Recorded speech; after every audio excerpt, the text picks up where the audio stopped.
ఖచ్చితంగా ఆంధ్రప్రదేశ్‌లో మొన్న జరిగిన ఎన్నికల విషయంలో ఈవీఎం గోల్‌మాల్ జరిగింది అనే అంశాన్ని ప్రూవ్ చేయాల్సినటువంటి బాధ్యత వైసీపీ మీద గాని, జగన్మోహన్ రెడ్డి మీద గాని తీవ్రంగా పడింది. అందులో ఎటువంటి క్వెషన్ లేదు. వైసీపీ ఈరోజు ప్రూవ్ చేయాల్సిందే. ప్రూవ్ చేయకపోతే వాళ్ళకి చాలా ఇబ్బందయ్యేటువంటి పరిణామాలు కనిపిస్తున్నాయి. సో, మరి ఏం చేసి ప్రూవ్ చేయాలి? వైఎస్ భారతి ఇచ్చినటువంటి ఒక బిగ్ ఐడియా అనేది స్పష్టంగా కనిపిస్తుంది. పులివెందులో రాజీనామా చేయడం జగన్మోహన్ రెడ్డి. ఏ రకంగా? పులివెందులో రాజీనామా చేస్తే ఈవీఎం గోల్‌మాల్ ఎట్లా ప్రూవ్ అయిద్దంటారు? దానికి ఒక బిగ్గెస్ట్ లాజిక్ ఉంది. అసలు ఈ ఐడియా వచ్చింది తెలుగుదేశం పార్టీ నుంచి అమలు చేయమని అడుగుతోంది వైఎస్ భారతి అని చెప్తున్నారు. విషయం ఏంటంటే ఏపీ ఎన్నికల్లో ఆహ్, జరిగినటువంటి ఓటింగ్‌లో 40% ఓట్లు తమకొచ్చాయి. మిగతా 10% గాని 15% ఎక్స్‌ట్రా వచ్చాయి. టీడీపీ కూటమికి, ఈ కూటమి పార్టీలకనేది కనిపిస్తున్న నేపథ్యంలో తెలుగుదేశం పార్టీ ఈవీఎం గోల్‌మాల్ చేసిందనే ఆరోపణల మీద వాళ్ళు చెప్తున్నటువంటి ఛాలెంజ్ ఏంటంటే జగన్మోహన్ రెడ్డికి, మీరు నిజంగా ఈవీఎం గోల్‌మాల్ జరిగిందని నమ్ముతున్నట్లయితే ముందు పులివెందుల్లో రాజీనామా చేయండి. చేసి బ్యాలెట్ పేపర్‌లతో మళ్ళీ అక్కడ ఎలక్షన్ పెడదాం.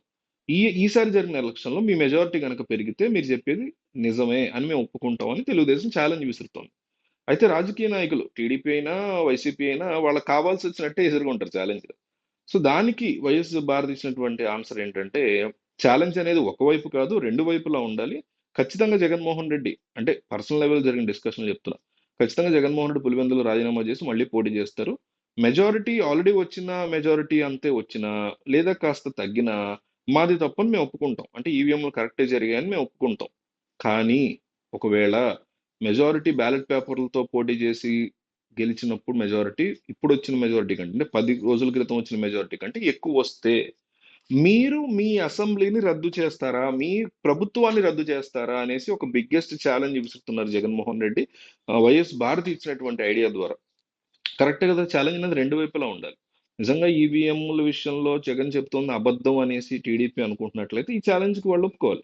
ఖచ్చితంగా. మరి దీనికి ఎలక్షన్ కమిషన్ ఏంటి టెక్నికల్‌గా ఏదో మనం మీరు నేను తొడగొట్టేస్తే కుదరదు కదా! అవతల ఒక సంస్థ ఉంది. ఒక సిస్టమ్ ఉంటది. ఒక వ్యవస్థ ఉంటది. దాని గురించి దాన్ని ఒప్పించాలి ఫస్ట్.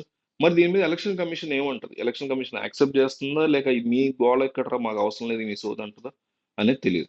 ఇంకో పక్క సిపిఐ నారాయణ గూడా ఏపీలో ఏపీలోనే కాదు అసలు ముందు దేశవ్యాప్తంగా ఎలక్షన్స్‌లో బ్యాలెట్ పేపర్‌లే వాడాలి. ఈవీఎంలు వాడకూడదు. ప్రజాస్వామ్యంగా ఉన్న 122 దేశాలు గూడా అంటే ఓట్లు వేసేటువంటి 122 దేశాలు గూడా ఖచ్చితంగా వాడుతోంది ఈ బ్యాలెట్ పేపర్‌లనే. ఈవీఎంలు ఎవరు నమ్మట్లేదు అనేసి జగన్‌కి సపోర్ట్‌గా మాట్లాడుతున్నారు. జగన్ పేరెత్తకపోయినా ఆయన ఇద్దరు మాట్లాడే టాపిక్ ఒకే అంశం మీద ఉంటుంది.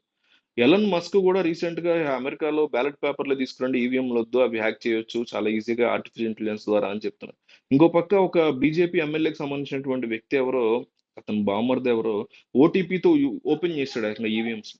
సో, ఇన్ని అవకాశాలు ఉన్నప్పుడు ఎందుకు మళ్ళీ దాన్ని రిస్క్ తీసుకోవాలి? ఈ ఛాలెంజ్ విసిరి ఈవీఎంల విషయాన్ని బయట పెట్టొచ్చు కదా! అనేసి వైఎస్ భారతి జగన్‌కి సలహా ఇస్తున్నట్టుగా తెలుస్తుంది. దీని మీద మీ అభిప్రాయం కామెంట్ చేయండి.